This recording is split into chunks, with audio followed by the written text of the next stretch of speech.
pagi untuk kita semua.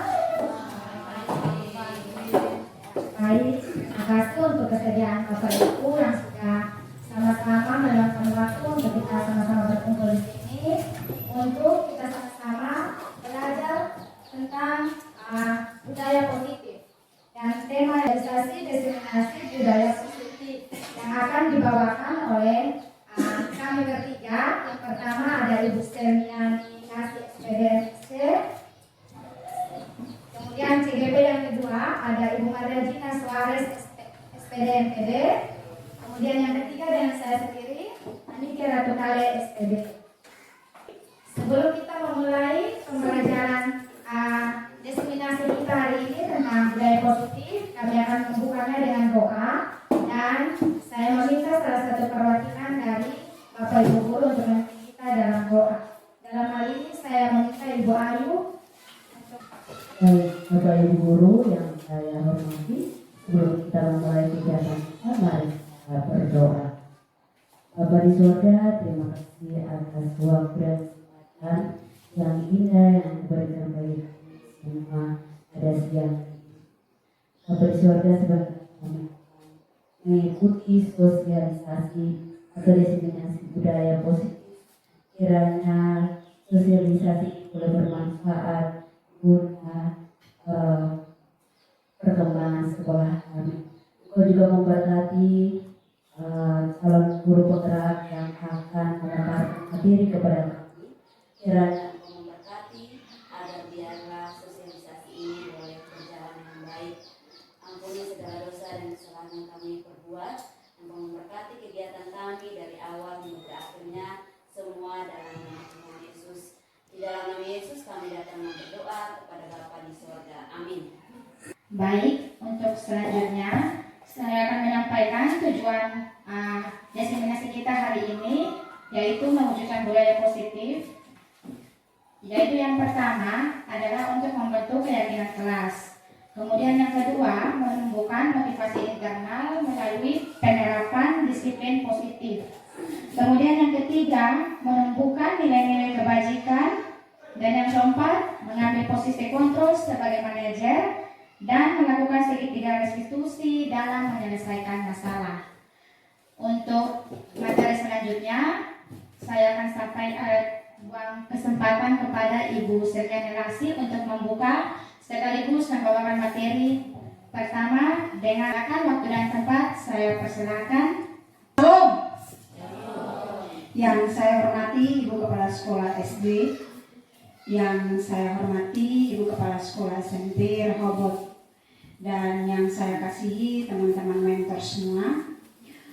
Pertama-tama kita patut mengucapkan syukur kepada Tuhan Yang Maha Esa oleh karena campur tangannya sehingga hari ini kita bisa berkumpul bersama untuk mengikuti pemaparan materi tentang budaya positif. Itu mulai dari Miss Noni.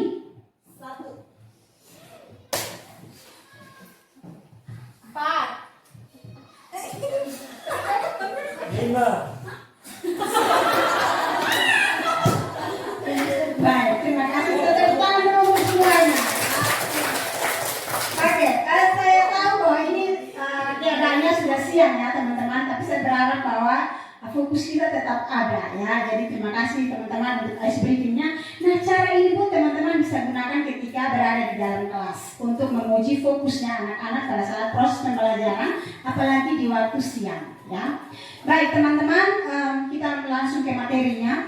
Jadi diseminasi atau sosialisasi yang akan kami lakukan hari ini dengan tema menyebarkan pemahaman dan penerapan pengalaman budaya positif. Nah, berbicara tentang budaya positif, pasti teman-teman semua sudah tahu ya. Karena itu teman-teman, sebelum saya masuk ke inti dari materinya, saya akan bertanya dulu kepada teman-teman. Menurut teman-teman, apa itu budaya positif? Terima kasih untuk waktunya Ibu Kepala. Mungkin dari saya sendiri, kalau berbicara tentang budaya positif itu, budaya itu artinya kebiasaan yang dilakukan secara terus-menerus sampai pada kita di proses ini. Jadi menurut saya untuk budaya positif sendiri itu adalah suatu kebiasaan yang dilakukan secara terus-menerus. Kebiasaan yang dimaksud itu adalah kebiasaan positif. Itu dari saya. Terima kasih. Baik, kita berikan aplaus dulu untuk saudara.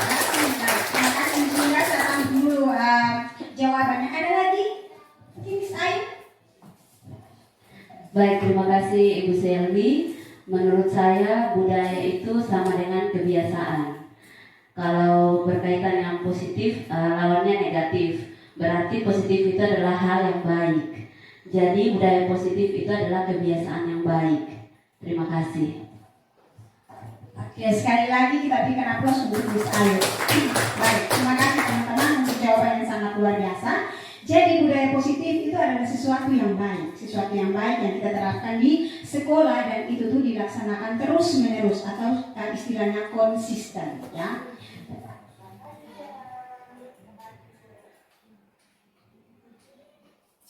Oke, berbicara tentang budaya positif, ada konsep intinya, ada konsep inti yang perlu kita ketahui. Jadi ada beberapa konsep inti yang saya rangkum di sini, ada 8. Jadi yang pertama itu adalah perubahan paradigma belajar, kemudian yang kedua adalah disiplin positif, yang ketiga adalah nilai-nilai kebajikan, yang keempat adalah kebutuhan dasar manusia, yang kelima adalah motivasi perilaku manusia, yang keenam adalah posisi kontrol, yang ketujuh adalah keyakinan kelas, dan yang terakhir itu adalah segitiga restitusi. Nah, dari ke-8 konsep inti budaya positif ini, saya akan memaparkan dari poin 1 sampai poin yang ke-5. Sedangkan yang sisanya akan dipaparkan oleh Ibu Nike dan juga Ibu Maria Gina. Berbicara tentang pembelajaran dengan paradigma baru, maka kita ketahui bahwa pembelajaran dengan paradigma baru itu merupakan pembelajaran yang dirancang berdasarkan prinsip pembelajaran berdiferensiasi. Nah, sehingga para peserta didik belajar sesuai kebutuhannya, berdasarkan tahap perkembangannya, dan sesuai dengan teori psikologi modern untuk mewujudkan profil pelajar Pancasila.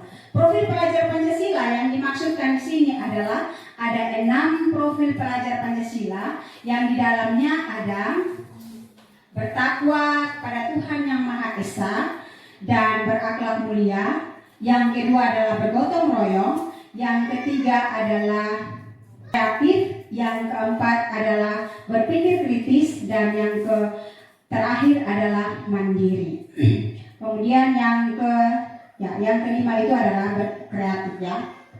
Berdasarkan proses pembelajaran dengan paradigma baru ini, artinya bahwa siswa-siswi itu ketika kita mengajar mereka, yang kita harapkan itu adalah ketika hasil akhirnya adalah siswa-siswi itu memiliki suatu nilai yang tertanam dalam dirinya, yaitu nilai profil pelajar Pancasila. Saya ambil contoh nyata yang sudah kita lakukan di sekolah ini yang berhubungan dengan beriman bertakwa kepada Tuhan Yang Maha Esa dan berakhlak mulia, itu adalah di mana siswa-siswi untuk hasilnya itu dalam kegiatan pengisian puji-pujian di gereja. Kemudian yang kedua itu adalah adanya ibadah bersama yang dilakukan setiap Senin hingga Jumat. Sedangkan di hari Jumatnya itu dikhususkan untuk semua mentor plus anak didik, peserta didik serta kepala sekolah. Kalau dari hari Senin sampai Kamisnya itu dilakukannya di kelas masing-masing bersama dengan mentor atau wali kelas masing-masing. Nilai bergotong royong yang kami implementasikan di sekolah itu adalah Jumat bersih. Jadi kreatif dan berpikir kritis itu diimplementasikannya dalam proses pembelajaran. Jadi di sini ada setiap guru mata pelajaran itu melakukan kegiatan-kegiatan yang dapat merangsang berpikir kritis dari siswa. Nah, di sini ada yang pertama itu melalui kegiatan P5, yaitu rekristalisasi garam. Kenapa rekristalisasi garam? Karena SMA Plus yang itu merupakan sekolah yang kami mengambil plusnya itu adalah garam. Sehingga garam yang sudah kami dapatkan dari proses kristalisasi itu kami rekristalisasi lagi dengan penambahan KiO3 untuk mendapatkan garam yang sudah beriodium. Melalui kimia itu ada praktikum bersama. Kegiatan kita melanjutkan, mungkin ada yang mau ditanyakan? Yang berikut adalah miskonsepsi tentang teori kontrol yang dipaparkan oleh Dr. William Glasser. Jadi bahwa anak-anak itu kita bisa kontrol. Cara pengontrolannya itu dengan adanya peraturan-peraturan tertentu. Kita berpikir bahwa anak-anak itu ketika kita mengontrol mereka, maka kita bisa membuat mereka itu menjadi pribadi yang berkarakter dan pribadi yang baik, seperti itu. Padahal sesungguhnya anak itu adalah insan atau manusia yang sudah memiliki karakter, ya, dan itu kita tidak bisa mengubah atau mengontrolnya. Mengapa demikian? Karena kita tidak bisa mengubah seseorang, entah percaya atau tidak. Mungkin Bapak Ibu bisa melihatnya dalam kehidupan sehari-hari. Apakah anak-anak Bapak Ibu itu kalau misalnya bilang jangan lakukan itu, apakah dia mengikutinya? Pasti dia takut, tetapi belum tentu dia taat, ya. Nah, itu yang merupakan suatu miskonsepsi yang untuk mengubah seseorang itu membutuhkan kesadaran dari dalam dirinya. Nah, miskonsepsi tentang teori kontrol yang dipaparkan oleh William Glasser ini yang pertama adalah ilusi guru mengontrol murid. Ya. Yang kedua bahwa ilusi bahwa semua penguatan positif, efektif dan bermanfaat.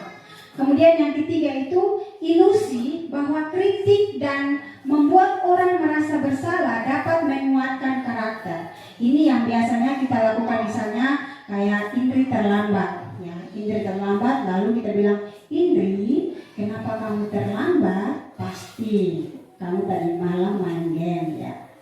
Itu secara tidak langsung kita sudah membuat dia merasa bersalah. Nah, bagaimana untuk kita mengatasi persoalan yang dilakukan oleh Indri melalui keterlambatan, yaitu kita bisa melaksanakannya dengan satu teori yang nanti akan dipaparkan oleh Miss Niket.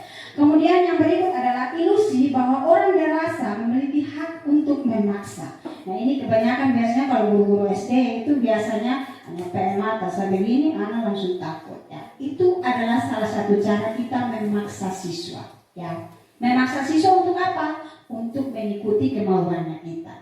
Tapi apakah berhasil setelah 1 minggu berlangsung? Bapak Ibu yang akan menjawab pertanyaan tersebut. Mengubah paradigma stimulus respon kepada pendekatan teori kontrol yang dipaparkan oleh Stephen R. Covey. Kelas 2 yaitu stimulus respon dan juga teori kontrol. Nah, untuk stimulus respon ini yang pertama itu realita atau kebutuhan kita sama. Sedangkan menurut teori kontrol, realitas atau kebutuhan kita itu berbeda. Ya. Semua orang melihat hal yang sama. Kalau teori kontrolnya, setiap orang itu memiliki gambaran yang berbeda.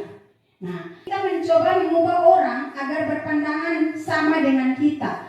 Kemudian teori kontrolnya adalah kita berusaha memahami pandangan orang lain tentang dunia. Nah, perilaku buruk dilihat sebagai suatu kesalahan. Sedangkan di teori kontrolnya adalah semua perilaku memiliki tujuan. Nah, ini yang mungkin kita bisa ambil contoh, misalnya si Erik merusak papan tulis. Kemudian Miss Noni panggil, Erik, kamu sini. Ya, ketika Erik datang, langsung dituduh yang macam-macam tanpa menanyakan apa alasan dibalik dari rusaknya papan tersebut. Mengapa demikian? Karena setiap tindakan yang dilakukan oleh setiap orang pasti memiliki alasan tertentu, ya, seperti itu.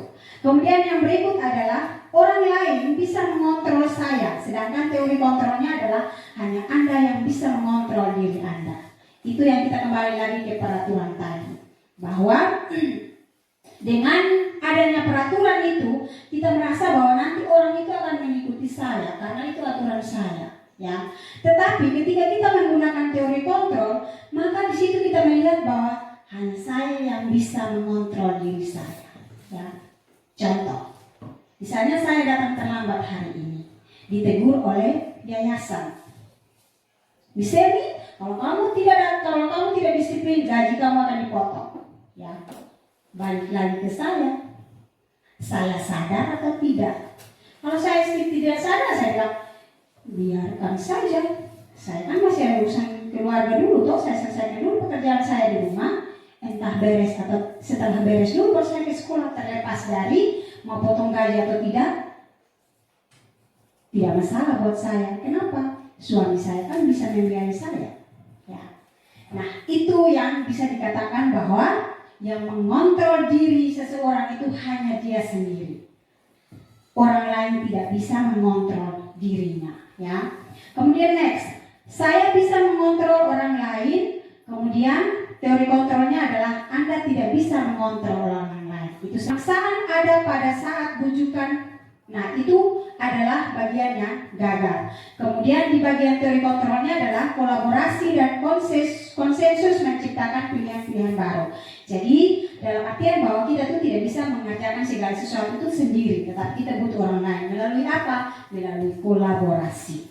Kemudian yang berikut adalah model berpikir menang atau kalah, sedangkan di teori kontrolnya model berpikir menang. Yes. Yang berikut adalah kita masuk pada disiplin positif. Nah, berbicara tentang disiplin positif, arti kata dari disiplin itu sendiri berasal dari kata Latin yaitu discipulus, ya, yang artinya murid atau siswa. Dan menariknya, kata discipulus ini juga merupakan akar dari kata disiplin, atau dengan artinya adalah murid atau pengikut. Dan ini dalam bahasa Inggrisnya. Jadi awal kata discipulus dan disiplin ini lebih berfokus pada konsep belajar dan pengajaran. Setelah itu, disiplin ini memacu pada disiplin diri yang memiliki tanggung jawab terhadap apa yang dilakukannya berdasarkan apa yang diyakininya. Itu adalah disiplin. Budaya disiplin positifnya adalah salah satu cara penerapan disiplin yang bertujuan untuk menumbuhkan kesadaran serta memberdayakan peserta didik tanpa imbalan atau penghargaan ataupun reward dan ancaman serta hukuman. Jadi disiplin positif di sini itu artinya bahwa tanpa ada imbalan atau penghargaan, ancaman dan hukuman, ya, seperti itu. Jadi sebagai pendidik, tujuan kita adalah menciptakan peserta didik yang memiliki disiplin diri sehingga mereka berperilaku mengacu kepada nilai-nilai kebajikan universal dan memiliki motivasi intrinsik dalam perubahan perilaku ke arah yang lebih baik. Nah, itu adalah disiplin positifnya, ya. Maka ada nilai-nilai kebajikan yang akan kita ambil dan kita lakukan berdasarkan disiplin positif yang ada. Nah, nilai-nilai kebajikan yang disepakati bersama itu bersifat universal, ya, dan tanpa membedakan bahasa, suku, kemudian bangsa, agama maupun latar belakang. Nah, nilai-nilai kebajikan di sini ada 6. Yang pertama itu adalah profil pelajar Pancasila. Kemudian yang kedua itu adalah primary years program. 9 pilar karakter.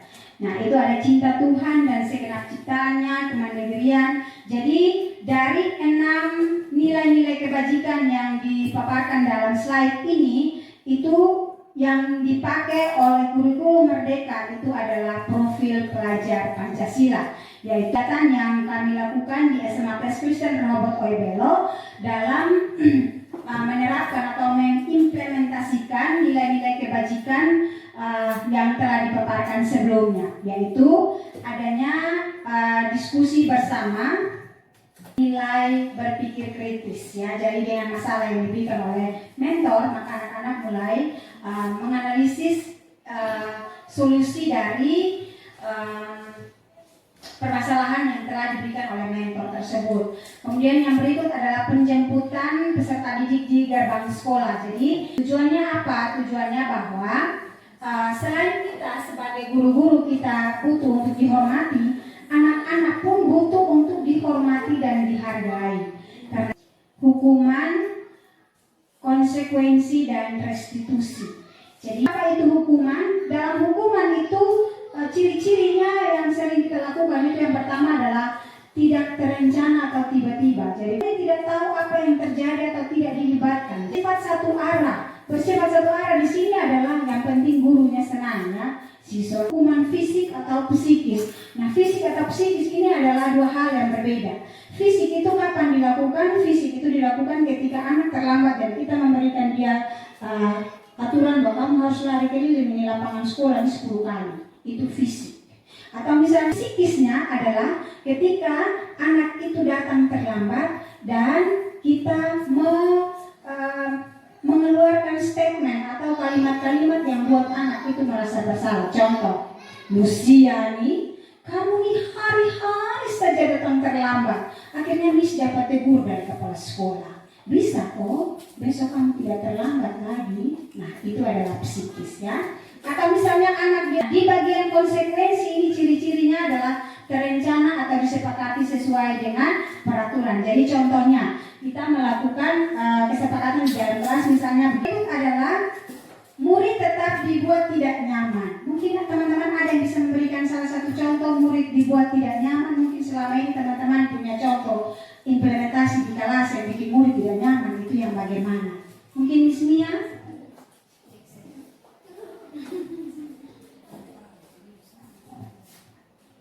Ya, terima kasih Miss Selmi. Kalau untuk satunya kelas itu kelas 4, yang dominan itu paling kreatif itu Jackson. Dan ya kadang-kadang saya buat dia itu tidak nyaman. Ya kenapa? Ya karena saya sudah menegur dengan lembut, tapi tetap berbuat hal yang sama. Mau berbuat kasar pun juga tetap hal yang sama. Jadi kadang-kadang saya buat dia itu benar-benar tidak nyaman. Kadang saya kasih duduk dia sendiri, biar dia jangan gabung dengan teman-teman dan dia jangan terganggu dengan yang lain. Begitu Miss, terima kasih. Kita berikan aplaus untuk Miss Mia ya.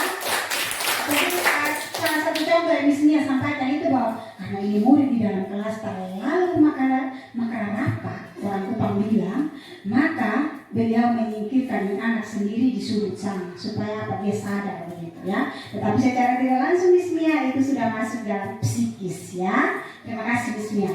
Kemudian yang berikut adalah sikap guru selalu memonitor murid ya, memonitor murid. Jadi untuk segitiga restitusi ini pengertian, kemudian implementasinya seperti apa lebih dalam lagi nanti itu akan dipaparkan oleh Miss Nike.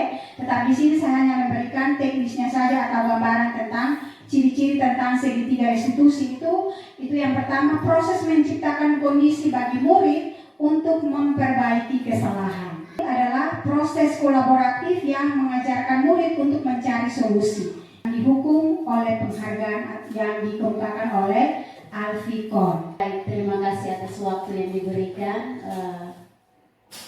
Saya mencoba memberikan jawaban ketika siswa dihukum oleh penghargaan.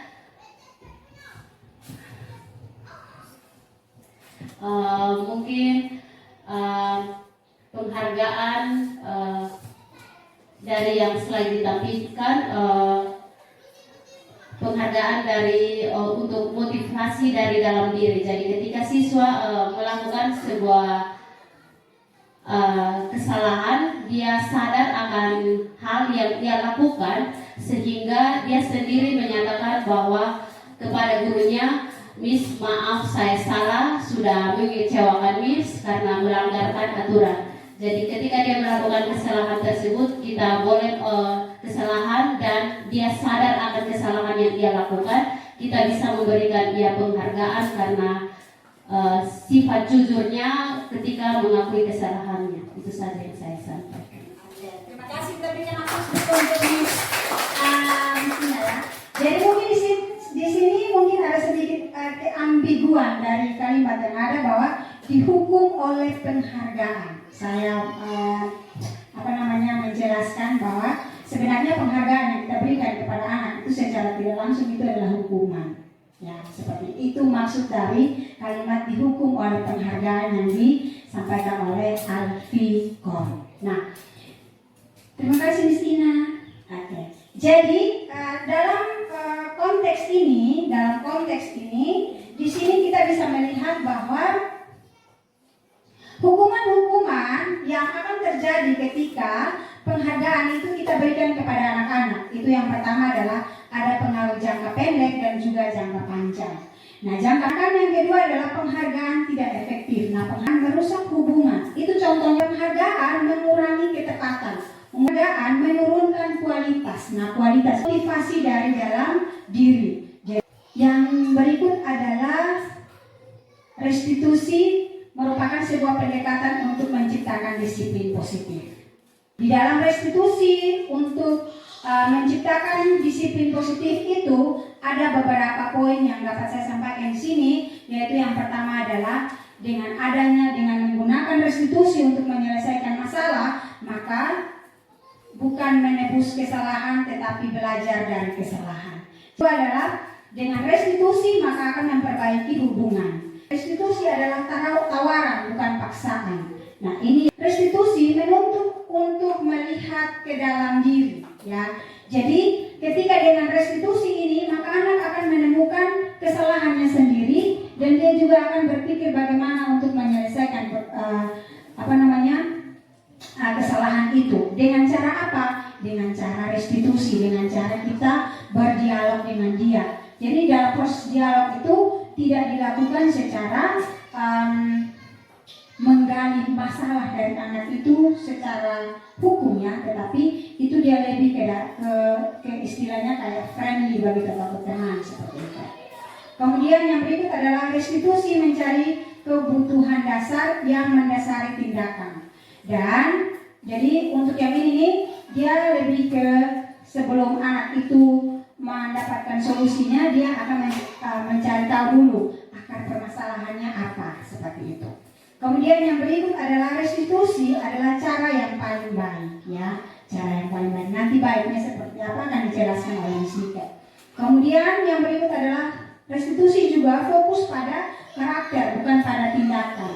Jadi dia lebih ke karakter. Kenapa karakter? Karena ketika anak menyadari kesalahannya dan dengan kalimat penguatan dari kita, maka dengan sendirinya besok atau lusa dia akan mengalami suatu perubahan karakter. Karena ketika dia melakukan itu dia sadar bahwa oh itu sebenarnya tidak baik, begitu.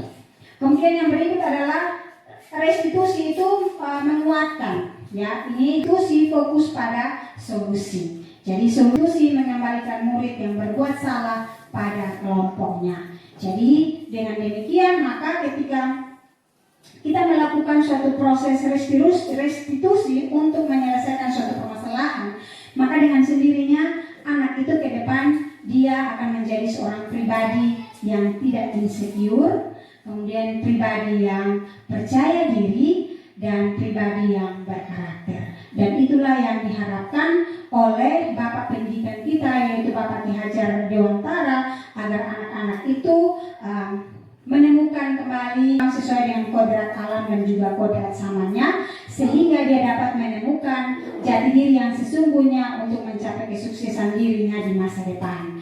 Jadi kita sebagai guru itu tugas kita hanyalah menuntun, bukan menuntut. Jadi T yang di belakang itu kita ganti dengan M, menuntun, not menuntut, ya. Kasus yang saya ambil antara saya dengan siswa saya bernama Lena, yang mana karena dia tidak mengumpulkan tugas, sehingga berdasarkan konsekuensi atau kesepakatan kelas yang kami lakukan, yaitu dia tidak boleh mengikuti ujian semester, ya.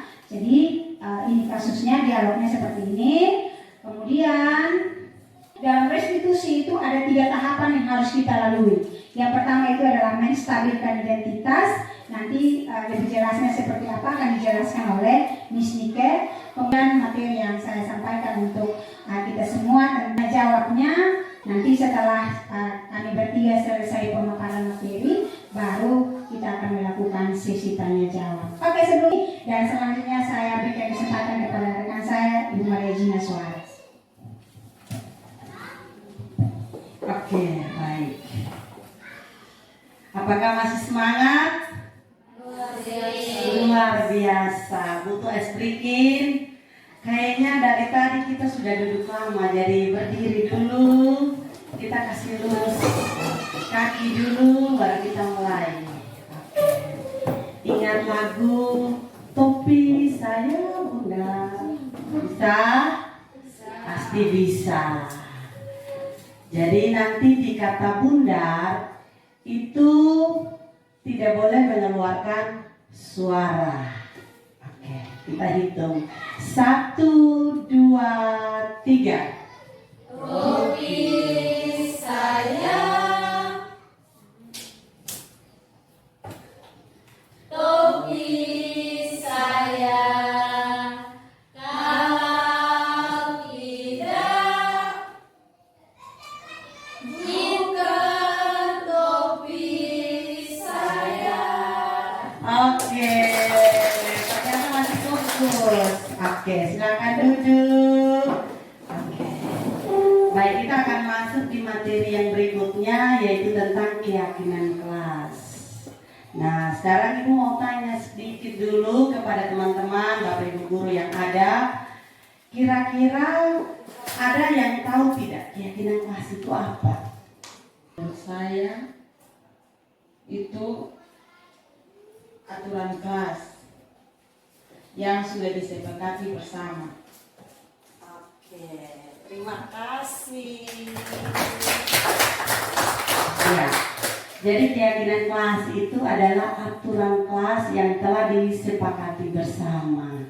Jadi materi keyakinan kelas ini seperti Miss Yufi ini sudah katakan bahwa itu adalah aturan yang disepakati bersama wali kelas dengan siswa-siswanya yang di dalam kelas. Jadi sebelum memulai pembelajaran itu bukan hanya wali kelas, tetapi guru mata pelajaran pun bisa melakukan keyakinan kelas. Jadi sebelum memulai pembelajarannya mungkin ada kesepakatan awal.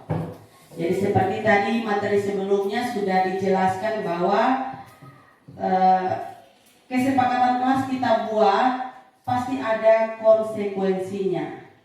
Jadi yang kita sudah sepakat bersama lalu ada yang melanggar, berarti konsekuensinya apa? Seperti itu ya keyakinan kelas.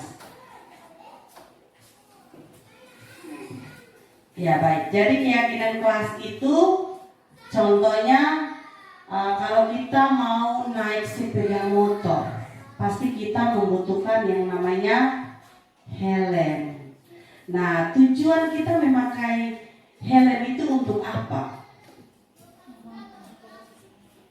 Untuk apa kalau kita memakai helm? Menjaga keselamatan. Berarti nilai dari memakai helm itu adalah keselamatan. Jadi sama halnya dengan keyakinan kelas. Pasti ada nilai yang ingin kita mau capai sehingga kita melakukan yang namanya kesepakatan kelas atau keyakinan kelas. Jadi keyakinan kelas itu sesuatu yang diyakini bersama wali kelas dengan murid-muridnya, dan itu berasal dari pikirannya sendiri. Jadi contohnya di dalam kelas itu ada 20 anak, masing-masing mengeluarkan pikirannya, pendapatnya, kira-kira apa yang mau dibuat di dalam kelas atau kesepakatan apa yang mau dibuat sehingga kelas itu yang mereka impikan itu seperti apa.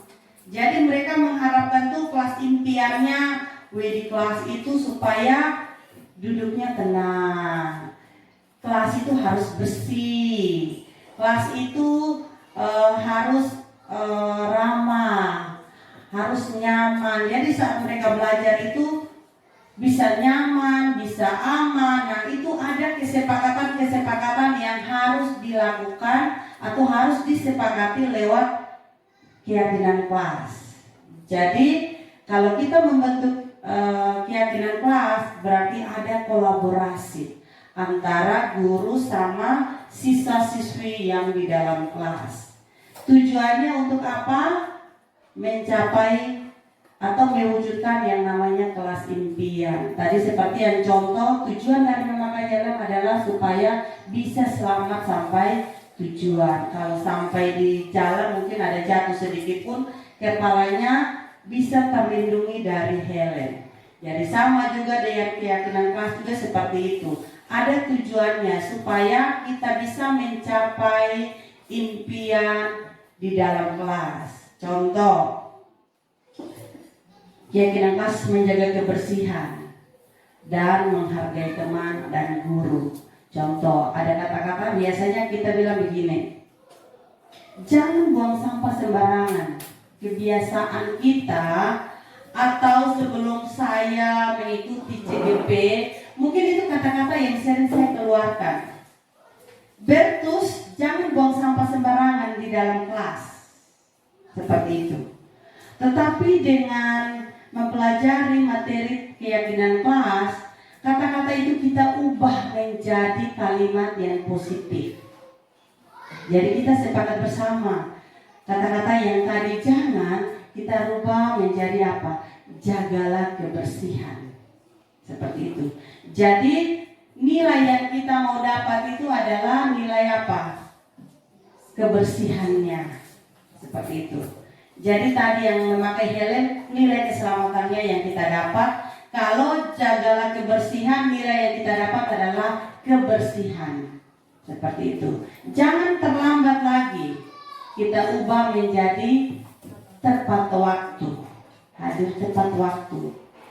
Jadi kata jangan itu kita ubah. Jadi itu kita lakukan itu bukan guru sendiri atau wali kelas sendiri yang melakukan keyakinan kelas itu, tetapi bersama anak murid. Tujuannya mereka juga tahu apa yang kita sepakati bersama, sehingga pada saat melanggar itu kesepakatan, mereka tahu. Tadi seperti materi sebelumnya bahwa nanti juga akan sampai ke situ, sehingga segitiga restitusi itu kita laksanakan, mereka sudah tahu. Oh iya, yang ini yang saya langgar. Seperti itu, karena sudah ada kesepakatan kelas. Jadi kesepakatan kelas itu berbeda dengan aturan. Contoh, bedanya di mana? Aturan itu yang mungkin dari pimpinan langsung sudah. Ini peraturan sekolah diberikan, entah suka tidak suka harus mengikuti. Seperti itu. Tetapi kalau keyakinan kelas atau kesepakatan kelas itu berarti ada diskusi atau ada kolaborasi antara siswa dengan guru untuk menyepakati suatu aturan yang disepakati bersama. Seperti itu.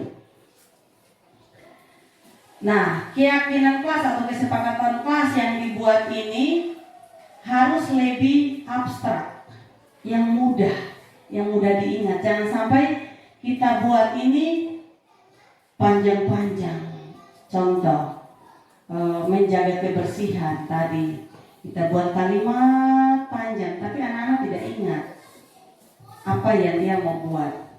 Jadi kata-katanya harus lebih sedikit, mudah diingat. Jagalah kebersihan. Jadi mereka sudah tahu kalau ada sampah buang di situ, tidak perlu kita teriak-teriak lagi. Tapi mereka sudah tahu bahwa kesepakatan kelasnya adalah jagalah kebersihan. Jadi mereka ambil. Atau hari ini tugas kumpul PR. Mereka sudah tahu bahwa ada kesepakatan adalah tepat waktu. Jadi tepat waktu itu bukan hanya masalah terlambat, tetapi masalah kumpul tugas itu pun sudah masuk di dalam tepat waktu. Jadi kalau bagi anak-anak yang contoh dia terlambat kumpul tugas, pasti sudah ada kesepakatan dari awal. Kalau nanti kamu kumpul tugasnya terlambat, berarti kamu Ibu Miss kasih lagi soalnya tambah 20% lagi. Intinya ada kesepakatan awal. Nah, kalau tidak ada kesepakatan awal, langsung kasih itu sudah masuk pada hukuman lagi, bukan lagi konsekuensi, tetapi itu sudah masuk pada hukuman. Jadi berupaya pernyataan universal, berarti itu nilai-nilai yang tadi kita sudah disepakati, harus semua yang kita sepakati dan kita lakukan itu harus ada nilai-nilai positif yang harus didapatkan. Jadi semua bentuk kesepakatan yang di dalam kelas itu ada nilai-nilai yang ingin kita capai. Dan yang berikut sesuai dengan kondisi kelas. Jadi kita tahu di kelas ini kondisinya seperti apa, kita buat kesepakatan pun seperti itu. Dan kita harus kesepakat bersama, itu tujuannya kita tahu ini si A ini punya karakter begini, si B seperti ini. Jadi membuat kesepakatan kelas itu sesuai dengan kondisi kelas. Dibuat dalam bentuk positif. Tadi saya sudah sampaikan bahwa harus Memunculkan itu jangan ada kata jangan, tidak boleh, tetapi harus positif. Jagalah kebersihan, datangnya tepat waktu, seperti itu. Dan semua warga sekolah ikut serta terlibat dalam pembuatan keyakinan kelas. Tadi harus ada kolaborasi sehingga mereka tahu nih, oh iya kalau saya sudah buat ini mereka langsung sadar, oh iya kayaknya saya sudah melanggar nih yang kemarin kita sepakati. Jadi kalau dia buang sampah langsung dia ingat, aduh itu langgar yang keyakinan kelas yang ada tempel di kelas dan yang sudah disepakati. Nah, ini contoh keyakinan kelas yang sudah dibuat di kelas 2 SD. Jadi seperti gambar yang di sebelah ini saat itu saya masuk dengan anak-anak kelas 2 waktu itu bahwa kira-kira kalian punya kelas ini seperti apa? Ada yang bilang bersih bu, aman bu, apalagi kelas 2 SD. Mereka senang kalau yang hal-hal begini itu mereka antusias sekali. Jadi silakan tulis di situ. Jadi yang warna kuning itu kelas impian mereka. Mereka mau jadi apa? Mau jadikan kelas mereka itu apa? Indah, aman, nyaman. Nah, mereka tulis di warna hijau. Lalu yang warna pink itu adalah kesepakatan. Untuk mencapai kelas impian yang di warna hijau, kita tulis kesepakatannya apa-apa. Masing-masing tulis dia punya maunya seperti apa. Kita tulis, kita sepakati bersama dan anak-anak tempel di situ. Dan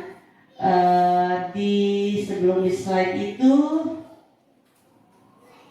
mereka akan menempel pada kertas karton dan tempel di ruang kelas mereka. Jadi setiap hari mereka masuk lihat supaya tidak lupa bahwa ada kesepakatan yang sudah disepakati di kelas. Dan untuk mencapai kelas impian mereka, kesepakatan itu mereka masuk keluar selalu melihatnya supaya tidak lupa. Jadi kalau mereka melanggar mereka sudah tahu. Nah, jadi keyakinan kelas itu kita bisa buat juga dalam bentuk poster juga. Jadi kalau selain di karton kita juga bisa buat dalam bentuk poster yang mungkin lebih desain lebih bagus supaya bisa anak-anak kalau lihat ada gambar-gambarnya, buanglah sampah pada tempatnya seperti itu. Dan kalau mau masuk kelas harus ketuk pintu dulu, bukan langsung serobot masuk. Jadi ada kesepakatan kelas. Nah, tujuan dari kesepakatan kelas itu adalah menciptakan lingkungan belajar yang positif dan kondusif, menumbuhkan tanggung jawab dan kedisiplinan, serta memperkuat kerjasama dan partisipasi aktif. Nah, keyakinan ini juga bertujuan untuk menghormati keragaman, membangun kepercayaan dan kejujuran, serta mendukung pembelajaran mandiri. Dengan demikian diharapkan tercipta suasana kelas yang harmonis dan inklusif, di mana semua anggota merasa dihargai dan didukung. Karena kesepakatan kelas ini kan sudah semua anak terlibat, jadi tidak ada yang bilang, itu luput kesepakatan kelas, kita kan sonde ya, bahasa Kupang seperti itu ya. Tetapi anak-anak semua terlibat, jadi mereka tahu itu hasil kesepakatan bersama. Nah, kita lanjut pada materi yang berikut, yaitu kebutuhan dasar manusia dan motivasi perilaku manusia.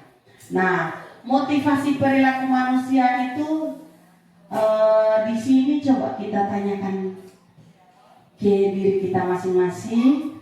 Kira-kira kita Bapak Ibu guru yang ada di sekolah Rehoboth ini, apakah kita punya motivasi seperti apa? Hanya diri kita sendiri yang tahu.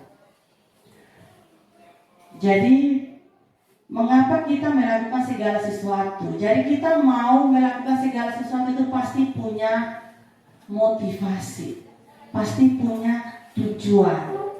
Dan sebaliknya itu juga yang dilakukan oleh anak-anak kita. Anak-anak kita melakukan segala sesuatu pasti punya motivasi, punya tujuan. tadi juga sudah disampaikan beberapa contoh-contoh yang sudah dipaparkan bahwa anak-anak ingin menjadi anak yang baik, ada motivasinya. Mungkin Missnya bilang begini, lu besok jangan terlambat lagi ya, nanti Miss siapkan biskuit. Berarti dia punya motivasinya itu dari luar atau dari dalam? Dari luar. Karena apa? Iming-imingnya tadi sudah dijanjikan apa? Biskuit. Nah itu berarti dari luar. Nah coba kalau dari dalam diri, tanpa itu biskuit yang dijanjikan oleh wali kelas, dia akan tetap melakukan yang terbaik. Dia akan tetap belajar dengan dia karena dia sadar bahwa dia adalah seorang anak yang harus belajar untuk menjadi anak yang pintar. Berarti harus rajin sekolah, harus rajin belajar. Sama halnya dengan kita Bapak Ibu guru. Motivasi kita untuk apa? Mendidik anak-anak kita. Apalagi kita punya moto mentor, mendidik. Jadi kita mendidik bukan karena motivasi gaji, tapi benar-benar motivasi dalam diri. Nah kalau datang mengajar karena gaji, itu berarti motivasinya adalah eksternal, dari luar. Tetapi seorang pendidik adalah motivasinya harus benar-benar dari dalam diri, bahwa saya tujuan sebagai seorang guru untuk mendidik, untuk mengarahkan, untuk menuntun anak ini menjadi anak yang baik. Seperti itu. Jadi segala sesuatu yang kita lakukan itu adalah memiliki motivasi. Jadi yang perlu kita refleksi diri adalah motivasi kita ini seperti apa. Motivasi kita melakukan segala sesuatu ini dalam diri saya atau dari luar. Orang lain yang mendorong saya untuk melakukan itu atau dalam diri saya. Seperti itu ya. Kembali pada kita masing-masing. Nah, jadi motivasi itu adalah dorongan yang timbul pada diri seseorang secara sadar atau tidak sadar untuk melakukan suatu tindakan untuk tujuan tertentu. Jadi motivasi itu adalah dorongan dalam diri. Jadi kalau dorongan dalam diri melakukan karena lihat ada dijanjikan karena ada hadiah, berarti itu motivasi eksternal. Jadi anak itu disiplin, dia takut karena dia ada itu dari luar. Contohnya tadi dari hukuman yang nanti kalau ini hari saya terlambat pasti saya dihukum, akan lari keliling lapangan 15 kali. Karena itu dari luar. Jadi dia disiplin bukan karena dalam dirinya untuk mau jadi anak yang tepat waktu, hadir tepat waktu, tetapi karena takut dihukum. Nah, untuk supaya mencapai disiplin itu harus benar-benar motivasi itu harus dari dalam diri anak tersebut. Jadi motivasi perilaku itu ada dari dalam dan dari luar. Jadi tadi sudah disampaikan. Nah, menurut Dian Gosen itu motivasinya ada yang dari luar dan ada yang dari dalam. Nah, kalau eksternalnya itu untuk menghindari kenyamanan atau hukuman. Jadi murid bertanya, apa yang akan terjadi apabila saya tidak melakukannya? Itu berarti motivasi dari luar. Lalu motivasi kalau dari dalam, murid bertanya, apa yang akan saya dapatkan apabila saya melakukannya? Itu juga dari luar. Nah, kalau yang dari dalam, murid akan bertanya, saya akan menjadi orang seperti apa jika saya melakukannya? Itu dari dalam. Dan semua yang kita lakukan, ingin kita capai adalah benar-benar harus motivasi dari dalam. Nah, tujuan dari perilaku manusia itu untuk menanamkan motivasi yang ketiga, yang dari dalam, yaitu untuk menjadi orang yang mereka inginkan dan menghargai diri sendiri dengan nilai-nilai yang mereka percaya, Ketika murid-murid kita memiliki motivasi tersebut, mereka telah memiliki motivasi intrinsik yang berdampak jangka panjang. Motivasi yang tidak akan terpengaruh pada adanya hukuman atau hadiah. Mereka akan tetap berperilaku baik dan berlandaskan nilai-nilai kebajikan karena mereka ingin menjadi orang yang menjunjung tinggi nilai-nilai yang telah disepakati bersama. Jadi seluruh tindakan manusia itu memiliki tujuan. Jadi semua yang kita lakukan adalah usaha terbaik kita untuk mendapatkan apa yang kita inginkan. Ketika kita mendapatkan apa yang kita inginkan, sebetulnya saat itu kita sedang memenuhi satu atau lebih dari satu kebutuhan dasar manusia.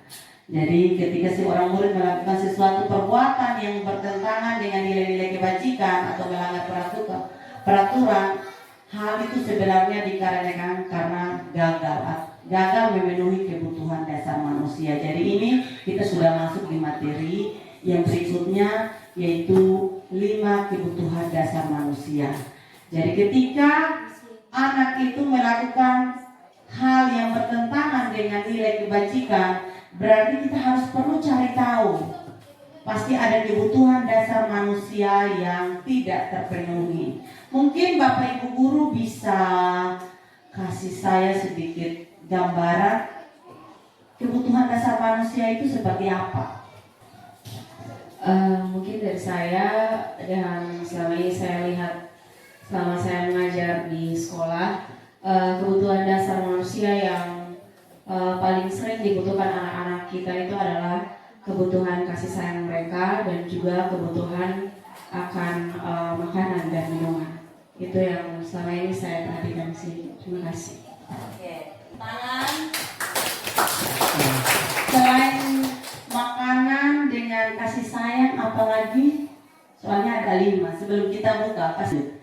Jadi kebutuhan dasar manusia itu segala sesuatu yang kita lakukan untuk mendapatkan apa yang kita inginkan. Jadi seluruh tindakan yang kita lakukan memiliki tujuan dan semua usaha terbaik kita dalam rangka kebutuhan dasar kita bisa terpenuhi. Nah, ini kebutuhan dasar manusianya. Tadi sudah disampaikan adalah kasih sayang dan makanan minuman itu adalah di bertahan hidup. Nah, jadi ada 5 kebutuhan dasar manusia. Yaitu yang pertama bertahan hidup, yaitu makanan, pakaian, tempat tinggal, kesehatan, dan keamanan. Ini adalah kebutuhan dasar manusia. Contoh, kalau kita di dalam kelas, ini anak setiap hari ini kalau dia datang sekolah, dia ambil dia punya teman, punya bekal, lalu dia makan. Dan kita kalau melihat itu, kita langsung memberi hukuman, karena hari ini kau sudah kedapatan makan teman punya bekal, jadi kau keliling lapangan 10 kali. Dan materi hari ini mengajarkan kita untuk kita harus panggil dia. Kenapa Jackson kamu ambil teman punya bekal dan kamu makan? Kita cari tahu dulu. Siapa tahu ada kebutuhan dasar manusia yang tidak terpenuhi sehingga dia melakukan itu. Dan dari situ kita bisa tahu, oh iya, tadi pagi buru-buru tidak makan karena saya sudah terlalu lapar. Saya lihat teman punya bekal lalu saya makan. Seperti itu. Jadi segala sesuatu atau tindakan yang dilakukan oleh siswa kita harus panggil, tanyakan dia dulu. Siapa tahu ada 5 kebutuhan dasar manusia yang tidak terpenuhi. Salah satunya tadi pagi mungkin dia tak berburu-buru, takut terlambat, dia tidak sarapan pagi. Sehingga pada jam istirahat, dia juga tidak membawa uang. Dan dia sudah karena kebutuhannya benar-benar sudah tidak tahan, dia melakukan itu. Seperti itu. Lalu yang kedua, kasih sayang dan rasa diterima. Nah, rasa diterima atau dipedulikan, berbagi, kerjasama menjadi bagian dalam kelompok. Nah, banyak sekali anak-anak kita yang kurang mendapat kasih sayang. Contoh, kalau di rumah kebanyakan orang tua ya, hari ini pergi ke sawah. Intinya kau pergi ke sekolah. Jadi dia di rumah, kau pergi ke sekolah dan tidak ke sekolah. Intinya orang tua pergi ke kebun, bekerja di kebun supaya ada hasil untuk bisa dimakan. Padahal anak-anak juga membutuhkan kasih sayang, mungkin butuh pelukan dari orang tua. Nah, kadang anak-anak melakukan segala sesuatu di sekolah, kita harus cari tahu. Yang dia lakukan ini pasti ada kebutuhan dasar yang tidak terpenuhi. Mungkin di lingkungan rumahnya itu dia tidak pernah mendengar kata yang lembut, yang ada tuh kasar terus, sehingga dia lagi mencari kira-kira siapa yang mengasihi saya, kira-kira siapa yang bisa menerima saya, kira-kira siapa yang bisa mendengar cerita saya. Seperti itu ya.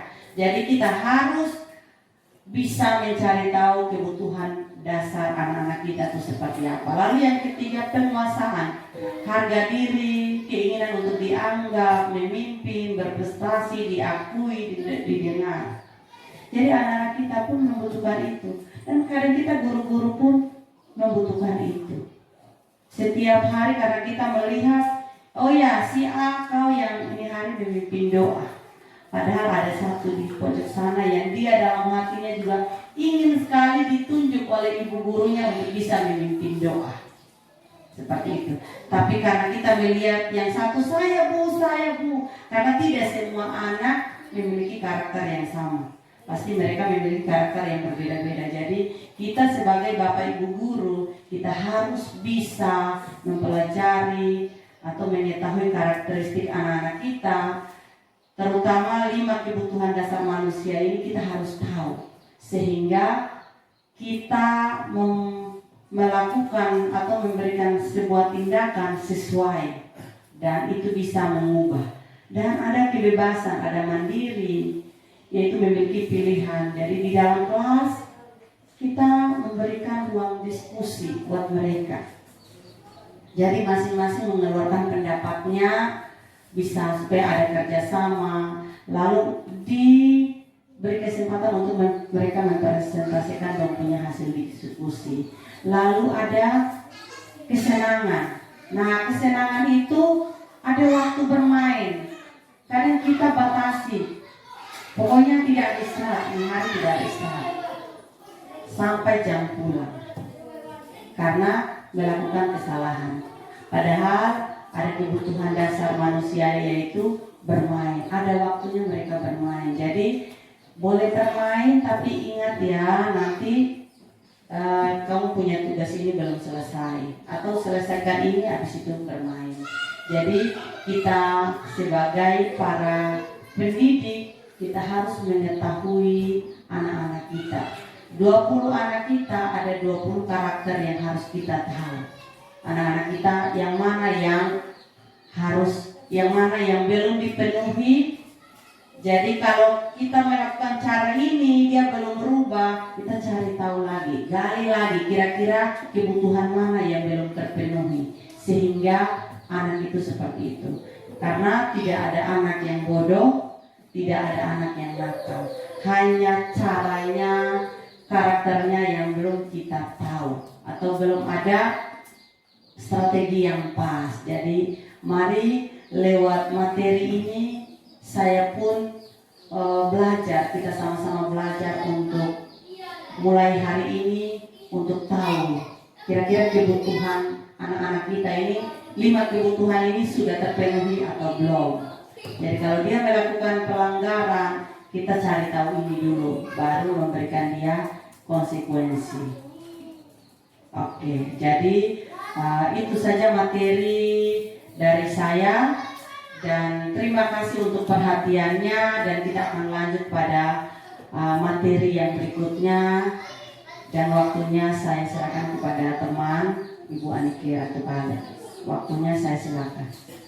Materi selanjutnya kita akan sama-sama belajar tentang 5 posisi kontrol guru dan segitiga restitusi yang tadi sudah disampaikan oleh teman CGP saya berdua, Ibu Sermi dan Ibu Gina. Nah, sebelum saya masuk dalam materi 5 posisi kontrol, saya ingin menyimpulkan dari beberapa materi tadi yang sudah terlewati, kita sama-sama sudah belajar bersama tadi, bahwa semua materi ini adalah tujuannya itu untuk menciptakan budaya positif. Nah, tujuan dari disiplin positif ini adalah untuk kita menanamkan motivasi kepada peserta didik untuk menjadi orang yang kita inginkan, dan mereka lebih menghargai diri mereka sendiri dan nilai-nilai yang mereka percaya.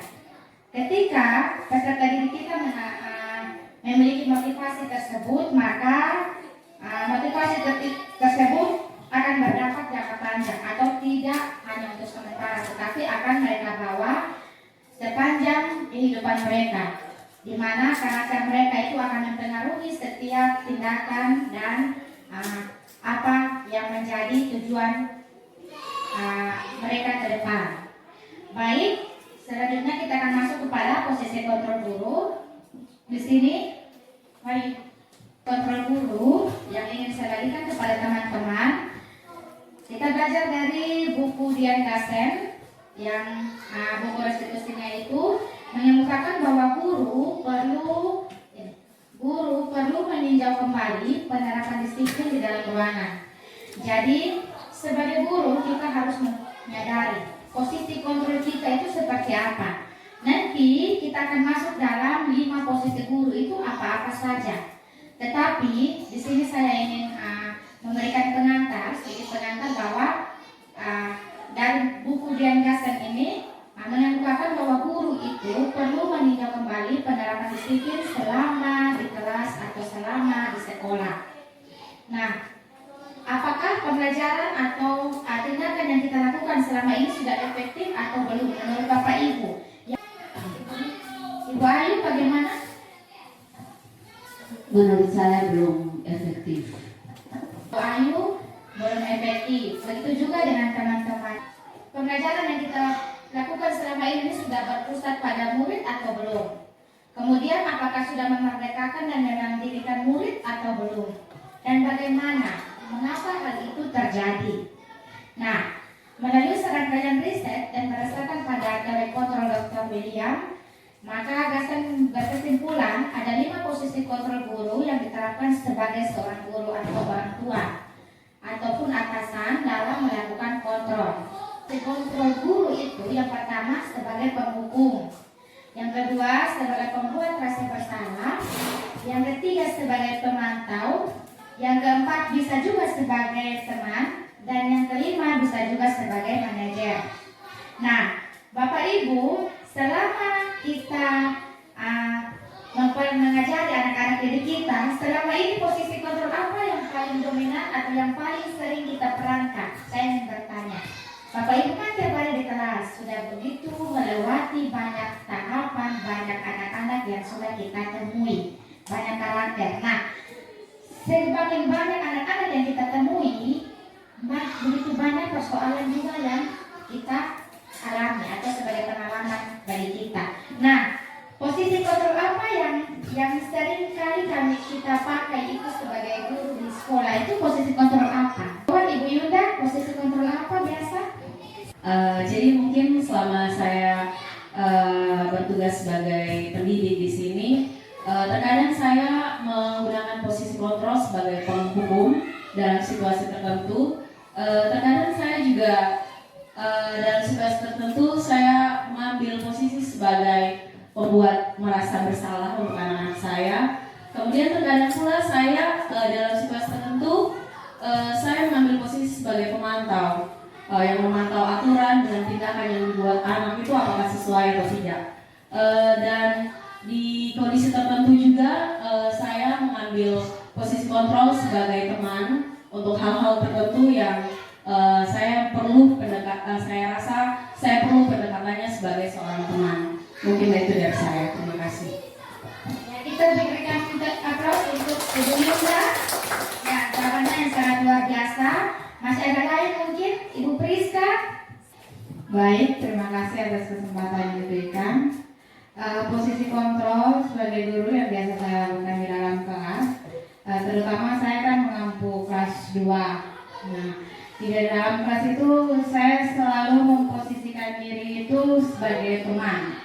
Kenapa sebagai teman? Karena anak-anak saya kan masih kecil. Mereka itu butuh teman untuk seperti seperti bermain atau bercerita tentang keadaan-keadaan mereka di rumah. Nah, ada satu cerita, anak saya, dia bapaknya sudah meninggal. Kenapa saya sampai posisikan diri sebagai teman? Dia menangis, lalu anak-anak yang lain datang, ibu, dia nih menangis. Lalu saya bilang oke, nanti ibu ke kelas. Sampai di kelas saya ajak dia berbicara, saya tempatkan diri saya sebagai teman. Dari situ dia mulai cerita. Dia bilang tadi malam beta mimpi beta bapak datang. Saya lihat air matanya sudah mengalir. Oh, berarti dengan cara pendekatan sebagai teman, saya bisa tahu anak-anak saya itu seperti apa. Dan satu lagi, saya itu sebagai pemantau. Terima kasih. Jadi kita berikan tepuk tangan yang luar biasa untuk Ibu Krista. Ya, benar sekali Bapak Ibu. Seringkali kita sebagai pendidik ini posisi yang paling sering kita lakukan atau sering kita bermain peran itu hanya di posisi pendukung. Jarang ada guru yang mau memposisikan dirinya itu sebagai posisi penghukum. Di sini Bapak Ibu bisa lihat bahwa seorang penghukum itu biasanya menggunakan hukuman fisik atau verbal. Namanya dihukum pasti berhubungan dengan kekerasan fisik. Contohnya, kalau kita tidak tahu kalau untuk masih yang umum pasti kita lihat, oh ini hukum berarti dia dijatuhi hukuman mati, dia dijatuhi hukuman penjara. Nah, ketika dalam dunia pendidikan, maka seorang pendidik mempunyai caranya untuk mempunyai cara atau mempunyai trik untuk bisa menerapkan hukuman. Hukuman dalam artian di sini bahwa seringkali kita menggunakan kata-kata yang kasar. Kata-kata yang kasar sebenarnya kita usir dia pulang. Dia datang terlambat, kita bilang. Kita tidak pakai tanya alasan lagi kenapa. Yang ada kita langsung bilang, ini kenapa dia datang terlambat dengan pakaian yang sudah tidak seragam lagi, terus sepatu pulang ganti.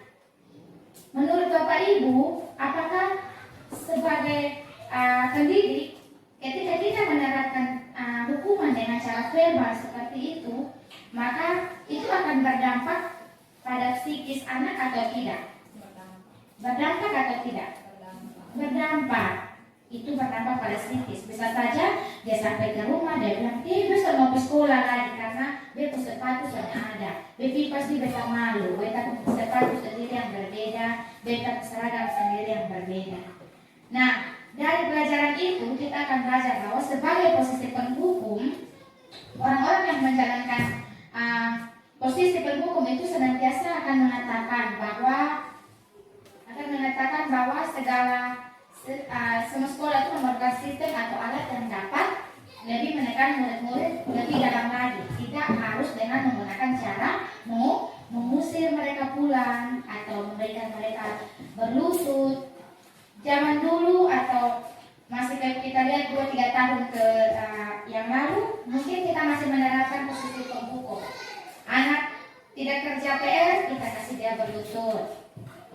Anak datang terlambat, kita kasih dia lari keliling lapangan. Tetapi ketika kita akan belajar dalam 5 kontrol posisi guru ini, maka Bapak Ibu pasti akan lebih memahami bahwa kita sebagai guru harus bisa berada pada posisi 5 posisi kontrol ini. Bila perlu kita harus sampai pada posisi terakhir ini yang posisi manajer itu. Oke, selanjutnya kita lihat di sini. Sabar. Itu ada contoh-contoh kata-kata yang bisa kita perhatikan bahwa guru-guru yang menerapkan posisi penghukum itu ada kata-kata yang sudah saya cantumkan di situ. Contohnya itu, patuhi aturan saya atau diawasi. Itu adalah salah satu dari beberapa kalimat yang sudah saya gunakan kata-kata kekerasan. Bukan tidak hanya tadi saya bilang namanya hukuman pasti menggunakan fisik, tetapi dalam penghukum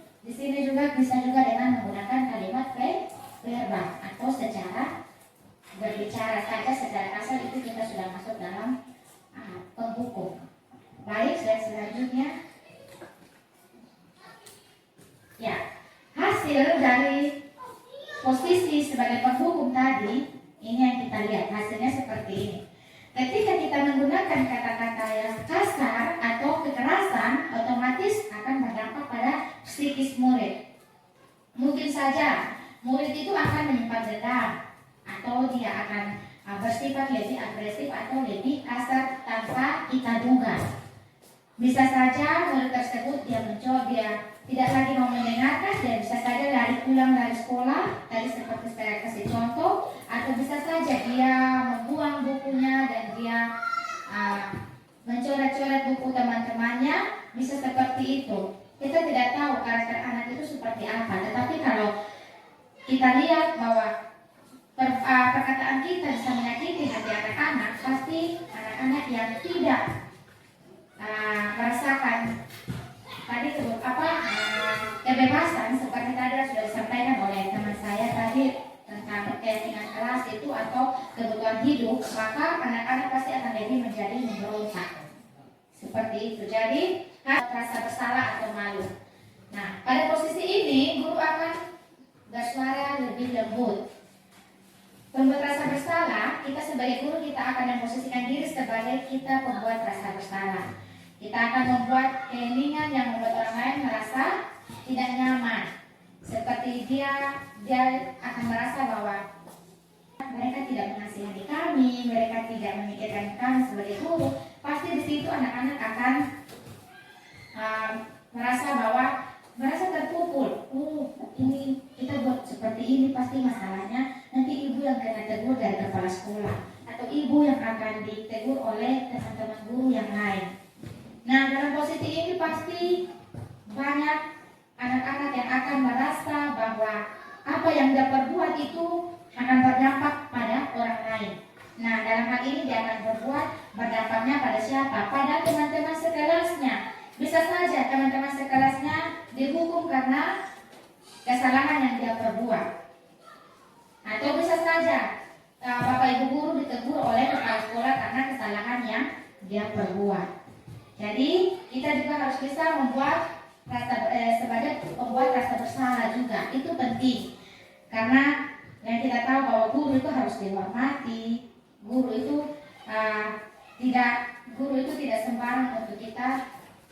Bagaimana? Guru itu tidak sembarang untuk anak-anak bisa berkata kasar atau apa. Tetapi dalam 5 posisi kontrol ini, kita sebagai guru kita harus bisa merendahkan diri. Merendahkan diri dengan cara apa? Bukan seperti kita meminta maaf atau apa. Tidak. Kita akan menerapkan pertanyaan-pertanyaan yang bisa menggali niat dan rasa bersalah dari anak tersebut. Ya. Oke, kita akan lihat hasilnya seperti apa. Kalau kita ada di posisi rasa bersalah, maka ini saja saja. Murid akan lebih merasa bersalah. Bersalah karena dia telah mengecewakan guru, bisa juga dia mengecewakan teman-temannya. Kemudian kalau sikap kita seperti ini, bahwa ini akan lebih berbahaya karena emosi itu yang tadi saya bilang, kita tidak tahu dampak emosi dari setiap anak itu seperti apa. Jadi kita juga kadang harus bisa merendahkan diri dengan cara apa? Ini tadi sebagai pembuat rasa bersalah. Kemudian yang ketiga, murid akan merasa tertekan. Nah, dan keadaan tertekan inilah ini yang kita bisa perhatikan bahwa emosinya itu kadang bisa meledak atau kadang emosinya itu tidak bisa lagi terkontrol. Seperti itu. Baik, lanjut yang ketiga, kita akan belajar bersama sebagai posisi teman.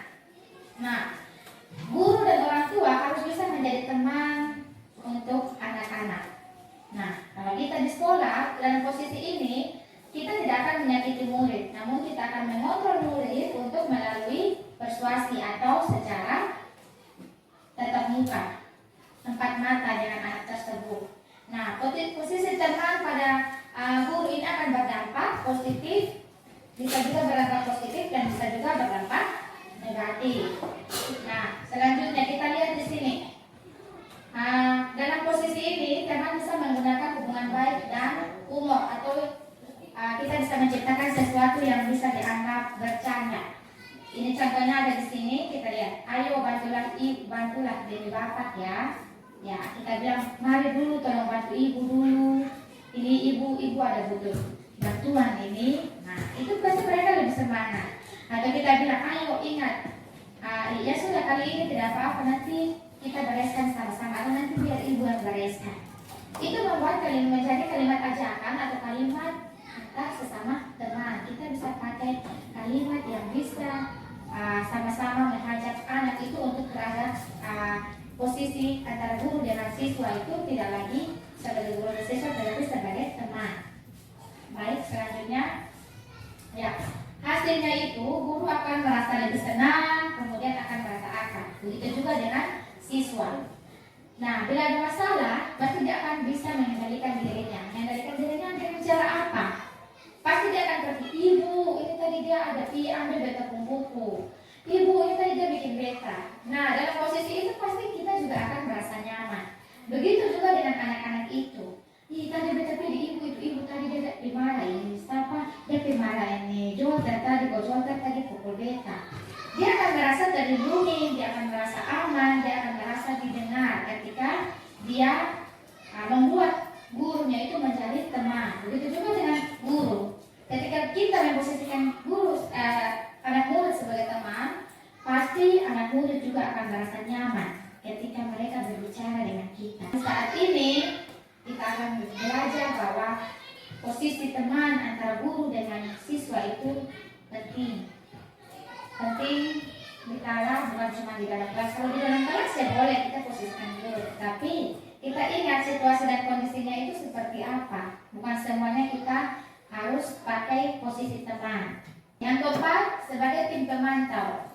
Pemantau artinya kita bisa mengawasi atau kita bertanggung jawab atas perilaku orang yang kita awasi.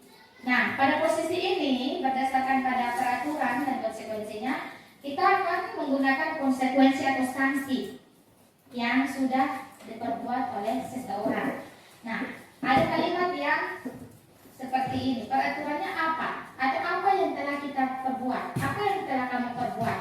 Sehingga kamu bisa kena sanksi seperti ini. Ini sebagai posisi pemantau. Jadi kadang kalau anak-anak kita sudah dihukum, pasti kita hanya berdiri dari jauh dan kita hanya lihat. Ini anak ini dia sudah selesaikan, dia punya tugas belum? Dia punya hukuman sudah selesai atau belum? Seperti itu. Tetapi sebagai tim pemantau, kita juga harus bisa bertanggung jawab terhadap apa yang menjadi kita punya konsekuensi atau hukuman atau sanksi yang kita buat untuk anak-anak. Tidak sembarang kita kasih konsekuensi habis, terus kita lepas begitu saja. Tidak. Ada caranya itu, kita panggil lagi, kita buat lagi restitusi. Tetapi setelah itu harus habis dari materi ini kita akan lanjut pada materi segitiga restitusi. Baik, kita lihat hasil dari sebagai pemantau tadi bahwa kita akan dapat mengajarkan sesuatu jika kita dipantau oleh guru. Begitu juga dengan siswa. Kalau siswa kita pantau, otomatis dia akan mengerjakan tugasnya itu dengan penuh tanggung jawab. Cepat, kalau tidak kita sampai pulang. Kalau tidak selesai, berarti kita kerja tambah banyak lagi. Nah, begitu juga dengan kita guru. Kita guru juga, tadi saya bilang tidak sembarang kita memberikan sanksi atau konsekuensi. Kita harus bertanggung jawab sampai kita bisa menemukan hasil dari konsekuensi atau sanksi yang kita buat atau kita berikan kepada anak tersebut. Yang kelima, ini posisi manajer. Posisi manajer ini posisi yang paling ideal. Kenapa? Pada posisi ini guru akan berbuat sesuatu bersama dengan murid, yaitu dengan mempersilahkan murid untuk bertanggung jawab atas setiap perilaku atau kesalahan yang telah dia perbuat. Nah, di sini contoh kalimat yang kita sama-sama pakai dengan antara guru dengan siswa itu, kita tanya apa yang kita yakini, keyakinan kelas apa yang sudah kita yakini atau kita buat. Terus kita tanya apalagi yang apakah kamu yakini keyakinan kelas yang sudah kita buat bersama kita bilang, apakah kamu bisa memperbaiki kesalahan yang kamu perbuat? Dengan cara apa kamu memperbaiki kesalahan kamu?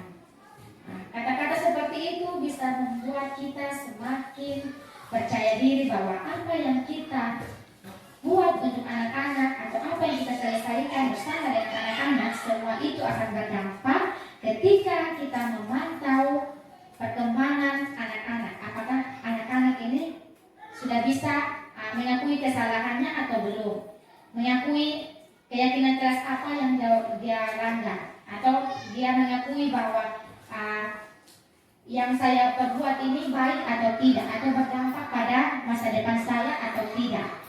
Dan yang terakhir, dari posisi manajer ini kita dapat belajar bahwa anak-anak dapat menemukan jalan keluar atau permasalahan atau kesalahan yang dia perbuat itu, dia akan lebih meyakini, dia lebih merasa bersalah, dan dia akan lebih menunjukkan perubahan atau tingkah laku setelah dia mengakui kesalahan yang dia perbuat. Ya, ini untuk sekian materi yang posisi kontrol guru ini. Mungkin ada pertanyaan nanti penerapan segitiga restitusi. Tetapi sebelum itu kita buat ice breaking dulu. 1, 2, 3. Topi saya, topi saya, kalau tidak bukan topi saya. Tepuk tangan karena kan semuanya masih semangat. Dari kita yang terakhir, kita akan masuk pada penerapan segitiga restitusi. Sebelum itu, saya akan memberikan sedikit pengantar bahwa segitiga restitusi ini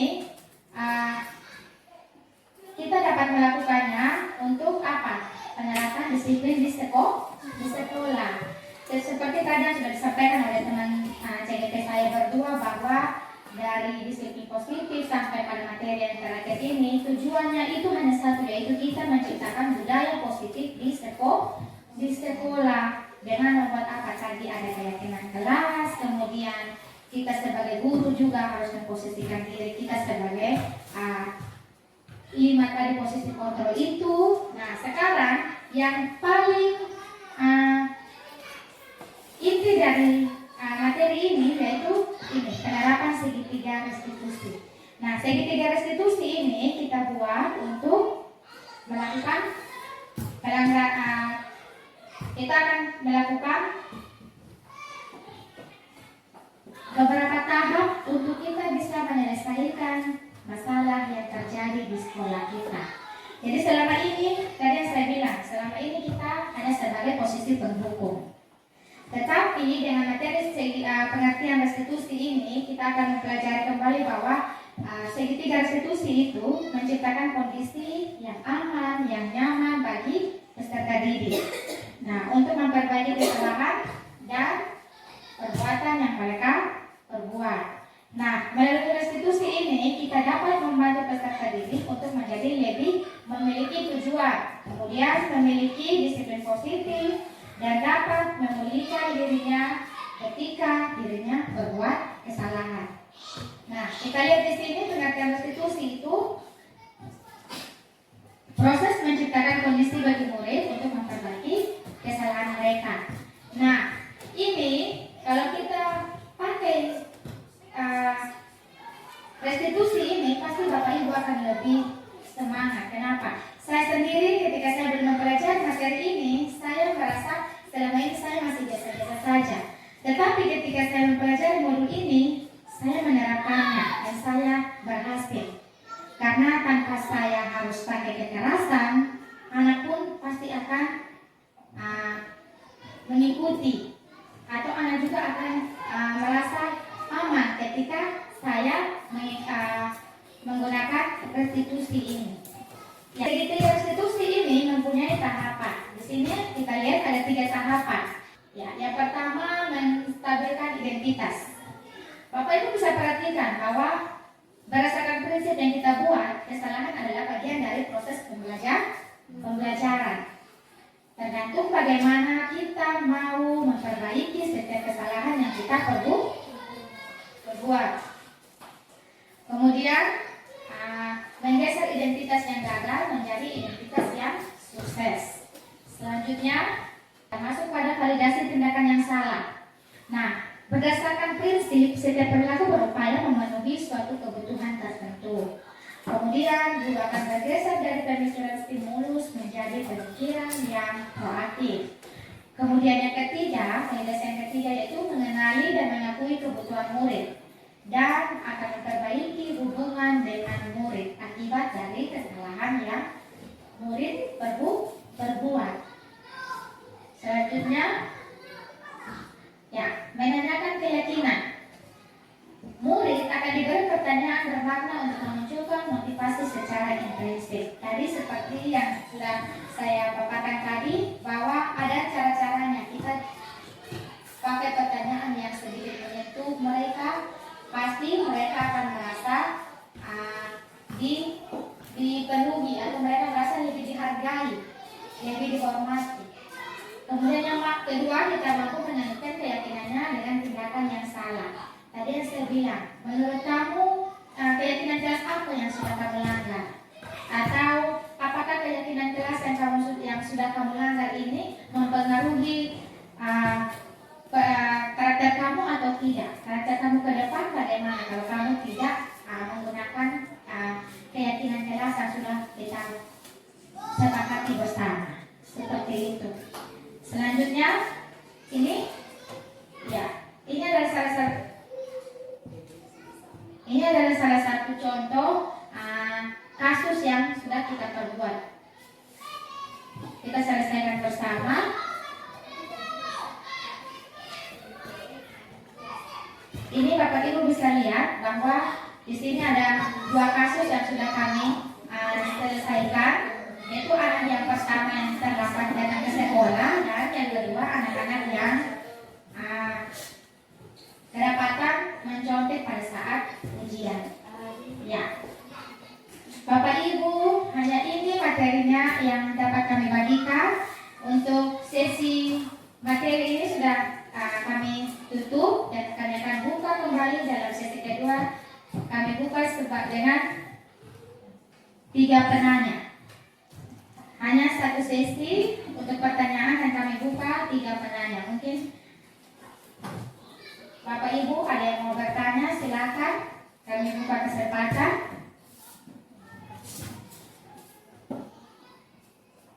Baik, Miss Yunda, silakan. Baik, terima kasih atas kesempatan yang diberikan kepada saya. Sebelum saya memberikan pertanyaan, saya mengapresiasi teman guru Miss Selmi, Miss Gina dan Miss Nike yang dengan luar biasa membagi materi tentang diseminasi budaya positif bagi kami teman-teman guru, menjadi penguatan buat kami bagaimana kami sebagai mentor berusaha untuk menumbuhkan budaya positif itu di sekolah ini.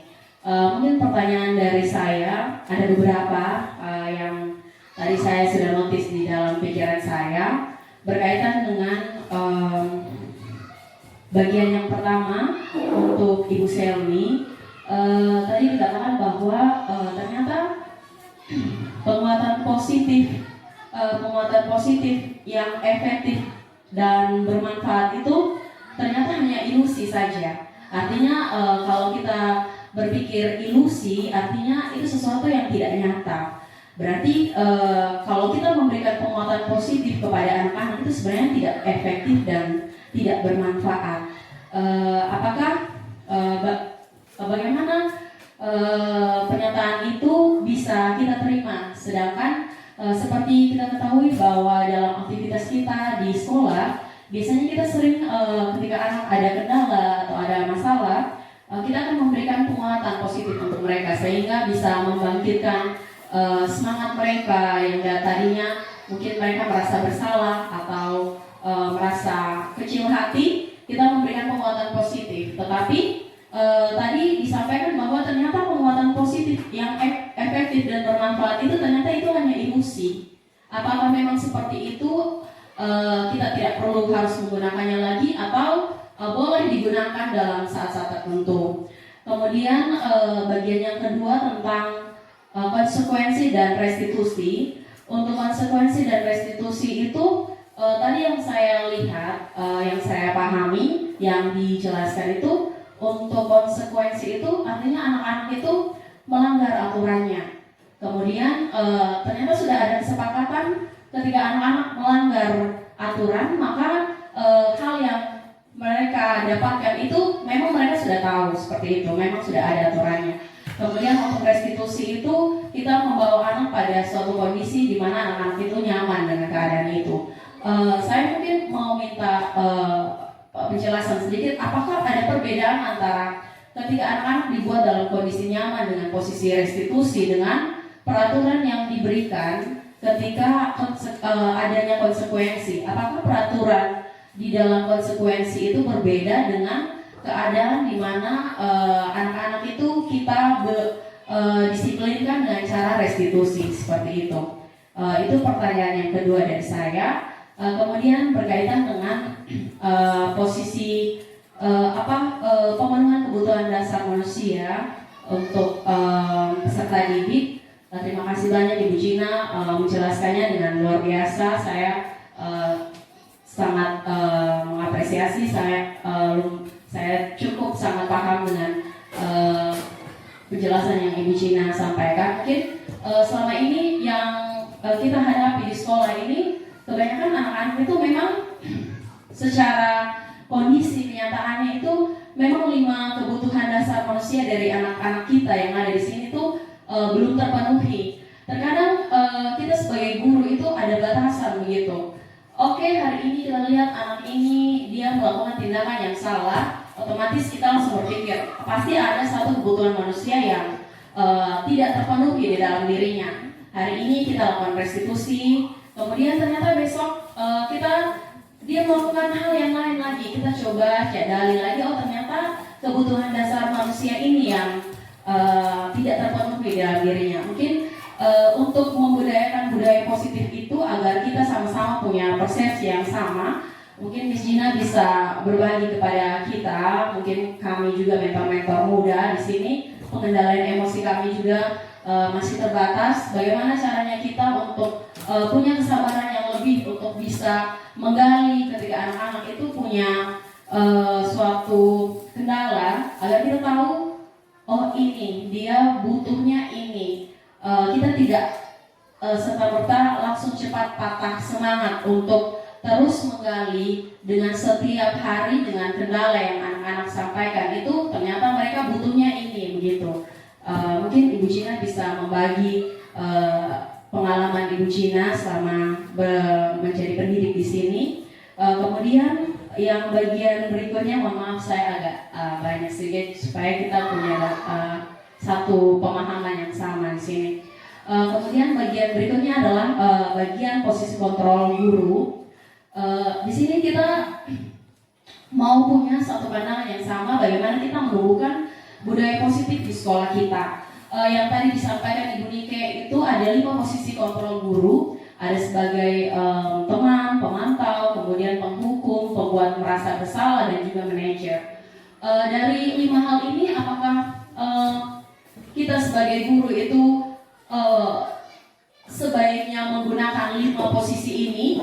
Kita harus menggunakan 5 posisi kontrol ini, ataukah sebagai guru yang ingin menumbuhkan budaya positif ini di sekolah kita, apakah kita memilih di antara 5 posisi kontrol guru ini lebih efektifnya yang ini, yang posisi kontrol yang lainnya mungkin kita tinggalkan atau batasi seperti itu, dan mengapa seperti itu. Kemudian tadi ada saya lihat, maksudnya saya dengar juga penjelasannya, ketika kita berada di posisi kontrol guru sebagai teman, itu ada nilai positif dan negatifnya.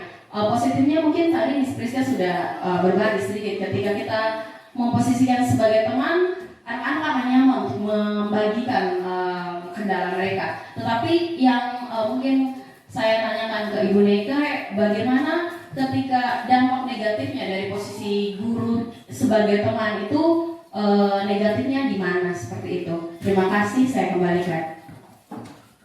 Terima kasih Bu Yunda, pertanyaannya cukup luar biasa dan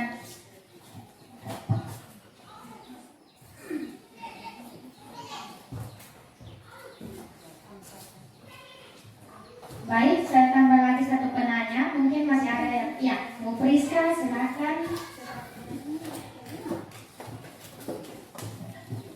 Baik, terima kasih atas kesempatan yang diberikan.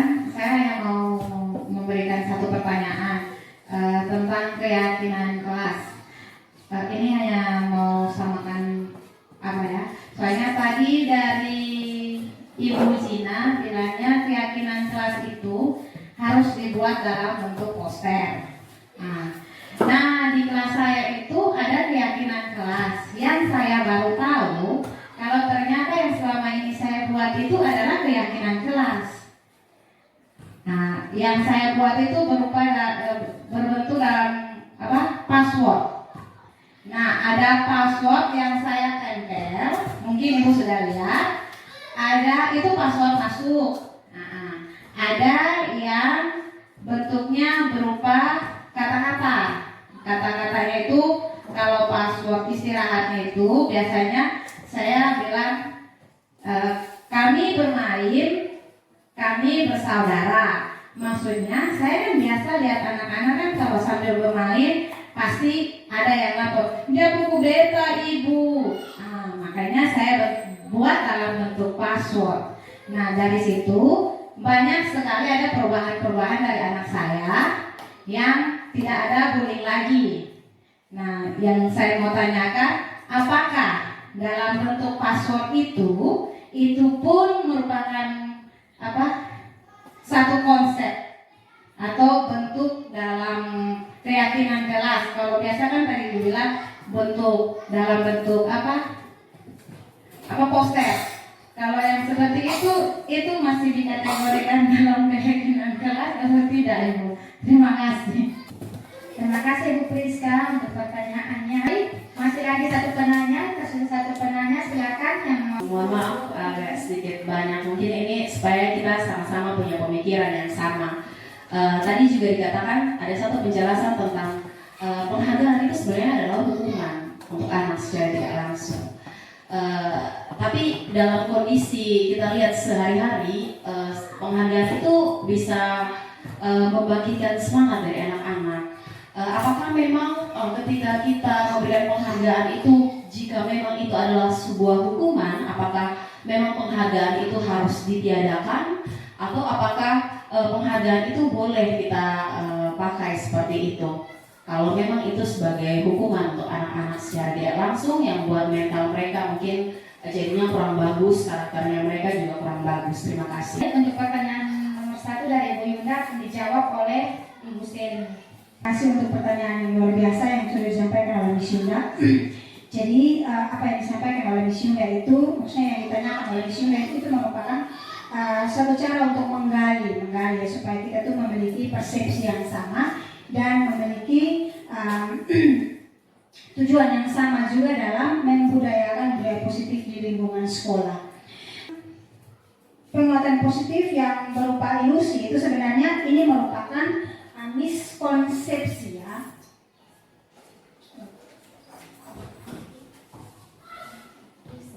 Jadi ini merupakan sebuah miskonsepsi yang disampaikan oleh Dr. William. Jadi sebenarnya miskonsepsi yang selama ini yang guru punya itu bahwa ada ilusi-ilusi atau ilusi itu dengan kata lain juga adalah kepercayaan tertentu bahwa guru itu bisa mengontrol murid, ya seperti itu, dan lain sebagainya sampai 4 ilusi tersebut. Nah, kemudian dari ilusi-ilusi yang ada itu kita bisa maksudnya dari ilusi-ilusi yang ada ini merupakan suatu pandangan atau suatu pemikiran dari guru tentang anak didik dalam proses pembelajaran di sekolah. Sehingga misalnya kalau anak itu melakukan kesalahan, berarti guru berpikir bahwa saya bisa mengontrol dia, ya misalnya seperti itu. Saya bisa mengontrol dia dan saya bisa mengubah dia menjadi anak yang lebih baik. Padahal sesungguhnya itu adalah suatu miskonsepsi dalam artian bahwa yang bisa mengontrol anak itu sendiri, yang bisa mengontrol anak itu adalah dirinya sendiri. Ataupun yang lebih nyatanya itu ke saya bahwa yang bisa mengontrol saya itu adalah diri saya sendiri. Sekalipun saya punya suami, tetapi walaupun dia adalah kepala keluarga, belum tentu dia itu bisa mengontrol saya. Tetapi bagaimana saya menghormati dan menghargai dia sebagai seorang suami, itu tergantung atau kembali lagi kepada diri saya. Terlepas dari suami saya membuat peraturan seperti apapun larang saya untuk kesana kemari dan lain sebagainya, tapi kalau dari dalam diri saya sendiri itu saya tidak punya kesadaran itu, maka tetap dia tidak bisa akan mengontrol saya seperti itu. Kemudian yang kedua itu bahwa semua penguatan positif itu efektif dan bermanfaat. Artinya bahwa penguatan-penguatan yang kita berikan, misalnya seperti contoh dalam kehidupan sehari-hari di sekolah itu, misalnya seperti ini, Beata, besok kamu jangan terlambat lagi ya, nanti Miss kasih kamu nilai 50. Nah, menurut kita itu adalah suatu penguatan yang positif, tetapi sebenarnya itu tidak akan bermanfaat atau tidak akan efektif jika dari dalam dirinya sendiri itu tidak ada kontrol tersendiri dari dalam dirinya atau kesadaran dari dalam dirinya, dan seterusnya hingga poin yang keempat. Mungkin itu penjelasan saya tentang pertanyaan pertama dari Misyuna. Sebelum saya lanjut ke pertanyaan kedua, mungkin ada tanggapan atau ada yang mau disampaikan lagi dari jawaban saya? Bertanya juga bahwa apakah perlu ditinggalkan. Jadi pertanyaan sambungan lagi, apakah ilus-ilus itu perlu ditinggalkan atau tidak? Oke, baik, terima kasih saya. Jadi untuk membentuk suatu budaya positif di sebuah lingkungan sekolah ataupun lingkungan keluarga, jadi budaya positif ini teman-teman tidak hanya dilakukan di sekolah, tetapi kita juga bisa menerapkannya di dalam kita punya kehidupan keluarga. Ya, dari keluarga yang kecil dulu, mungkin dari istri, anak, dan suami. Jadi ilusi-ilusi seperti ini sebenarnya perlu ditinggalkan. Ya, kenapa perlu ditinggalkan? Karena sebenarnya kita kembali lagi ke kontrol. Pengontrolan diri seseorang itu tidak bisa dibentuk oleh orang lain. Bisa, terkecuali dia menyadari itu. Jadi misalnya seperti saya datang sekolah disiplin tiap hari tepat waktu, misalnya. Sedangkan teman saya yang lain misalnya itu sering terlambat. Kalaupun saya mengatakan bahwa Miss besok tidak boleh terlambat lagi ya, karena nanti seperti ini. Walaupun saya menegurnya setiap hari terus menerus, tetapi kalau tidak ada kesadaran dari dalam dirinya, tetap itu tidak akan terjadi. Tetapi ketika ada kesadaran dari dalam dirinya bahwa saya juga mau jadi orang yang disiplin, pasti itu tanpa saya tegur pun pasti dia akan melakukannya dengan sendiri. Jadi kita tidak bisa mengontrol orang lain, tetapi yang bisa mengontrol orang lain itu adalah dirinya sendiri. Karena itu ilusi-ilusi seperti ini perlu kita tinggalkan, saudara-saudaraku yang terkasih. Mungkin seperti itu Miss Yunda.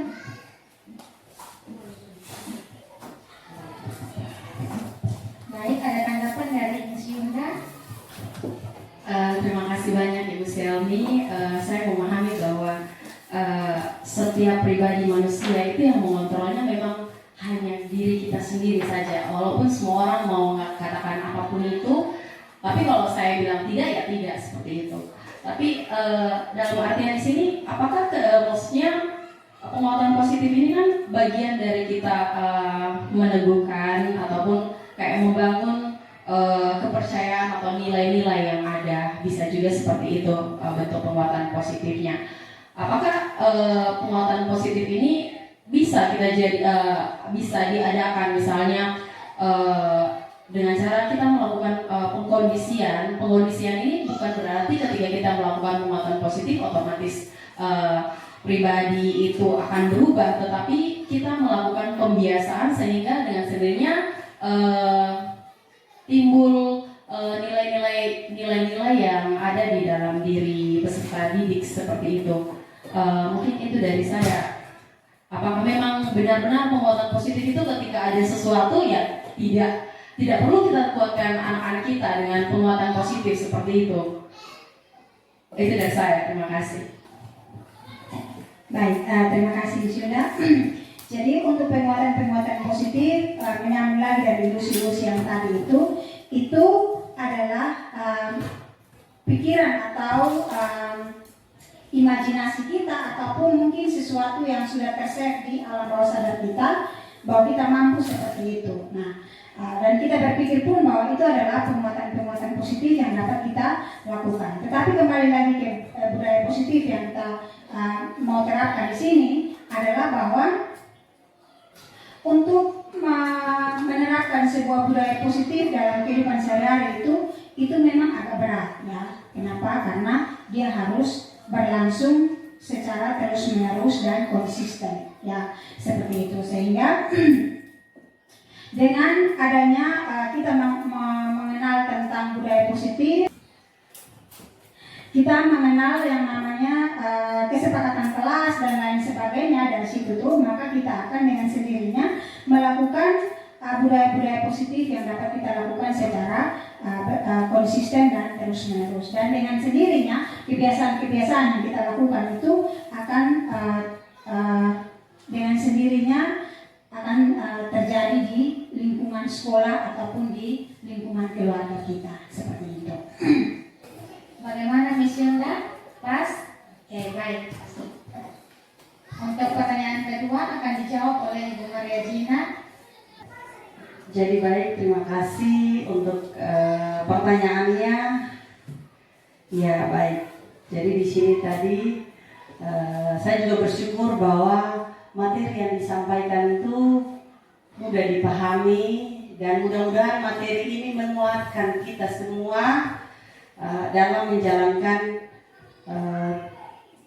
tugas kita sebagai seorang pendidik. Jadi contoh konkret dari saya sebagai seorang pendidik yang selama ini untuk memenuhi 5 kebutuhan dasar manusia, sedikit berbagi bahwa saya juga pernah menjadi wali kelas dan tahun ajaran baru akan kembali menjadi wali kelas. Karena dengan mengikuti CGP ini ternyata cara yang paling efektif adalah harus ada di dalam kelas. Jadi di tahun ajaran baru memang beberapa tahun belakang ini tidak pegang kelas dan hanya mendapat beberapa kali dalam seminggu untuk masuk kelas. Tetapi lewat kegiatan ini saya ingin sekali untuk mendapat kelas di tahun ajaran. Intinya menurut saya itu kita tetap sabar dan kita percaya bahwa anak ini adalah anak yang unik yang sudah dititipkan kepada kita dan bagaimana dia harus kita seperti itu. Jadi karena namanya setiap orang itu punya karakter yang berbeda. Intinya bagaimana lewat pendekatannya kita bisa tahu oh ini dia harus seperti ini seperti ini. Jadi menurut saya cara yang paling ampuh untuk mengubah seseorang itu lewat segitiga restitusi. Dan kalau sebagai guru 5 kontrol yang kita sudah dengar menurut saya harus sebagai manajer, jangan hanya sebagai teman. Bukan berarti yang lain tidak, tetapi bisa terpakai tapi di saat-saat yang ini. Tapi kalau kita sudah pelajari hari ini menurut saya kita belajar terus untuk sebagai manajer saja karena itu yang paling ampuh untuk bagaimana mengubah atau menuntun anak-anak kita menemukan jati diri mereka itu. Kita guru harus sebagai manajer buat mereka. Mungkin dari saya seperti itu. Baik Mas Yunda, saya akan coba menambahkan sedikit dari pertanyaan yang Mas Yunda tanyakan bahwa perbedaan antara konsekuensi dan restitusi. Menurut pendapat saya bahwa konsekuensi adalah akibat dari sesuatu perilaku yang dialami oleh siswa. Itu hasil yang dibuat atau hasil dari sesuatu yang diperbuat oleh siswa dan mereka menerima dampaknya. Seperti itu. Contohnya mereka berbuat kesalahan dengan cara bolos sekolah, bolos selama 1 minggu. Otomatis kita juga bisa mengambil tindakan dengan men-scoring anak itu selama 1 minggu. Itu baru konsekuensi. Sedangkan kalau restitusi, menurut saya restitusi adalah suatu tindakan yang diambil untuk bisa memperbaiki kesalahan yang dia perbuat. Dengan cara apa? Yang pertama kita melakukan restitusi, yaitu dengan memanggil dia, kemudian menanyakan keyakinan kelas, kemudian menanyakan kesalahan yang dia perbuat seperti apa, melalui tahapan-tahapan restitusi tersebut. Dan dari situ ketika dia menyadari kesalahan dia mencari solusi sendiri apa yang dia perbuat dan apa yang harus dia pertanggungjawabkan. Di situ tugas kita hanya sebagai pemantau. Kita harus memantau apakah sudah ada perkembangan, sudah sampai sejauh mana dia mempertanggungjawabkan perilaku yang sudah dia perbuat dan dari konsekuensi yang dia perbuat, dan konsekuensi itu yang harus dia terima, sehingga dari situlah kita dapat menyelesaikan permasalahan tersebut antara guru dan siswa itu melalui restitusi seperti itu. Mungkin dari itu saja, Miss Yunda.